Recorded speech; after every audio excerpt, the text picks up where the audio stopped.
கடந்த பல பத்தாண்டுகளில் காண முடியாத வறட்சியின் வேதனை வரிகள் ஈரோடு மாவட்டத்திலும் பதிந்துள்ளன. இந்த ஆண்டு பொங்கலை கொண்டாட முடியாமல் தவிக்கின்றனர் விவசாயிகள்.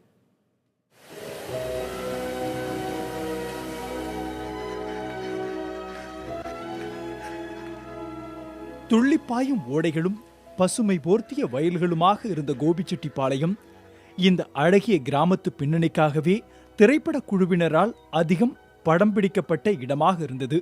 மினி கோடம்பாக்கமாக கூறும் அளவிற்கு கிராமத்து சூழலுக்காக பிரசித்தி பெற்ற கோபிச்செட்டிப்பாளையம் தற்பொழுது வறட்சியின் வேதனையோடு காட்சியளிக்கிறது. வயல்வெளிகள் மேய்ச்சல் நிலங்களாக மாறிவிட்ட துயரத்தில் மனம் வெடித்து போயிருக்கிறார்கள் விவசாயிகள். இதில் பொங்கலை எப்படி கொண்டாடுவது என்று இவர்கள் கேள்வி எழுப்புகிறார்கள். இந்த ஆண்டுங்க நாங்கள் பொங்கல் கொண்டாடவும் முடியாதுங்க.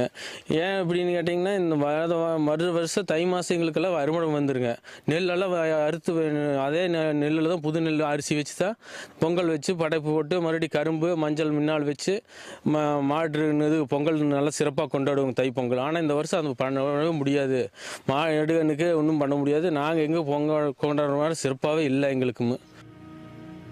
ஒரு சில விவசாயிகள் 1000 அடிக்கு மேல் ஆழ்துளாய் கிணறுகள் அமைத்து அதில் வரும் கொஞ்ச நீரை கொண்டு ஒரு சில பயிர்களை சாகுபடி செய்து வருகின்றனர்.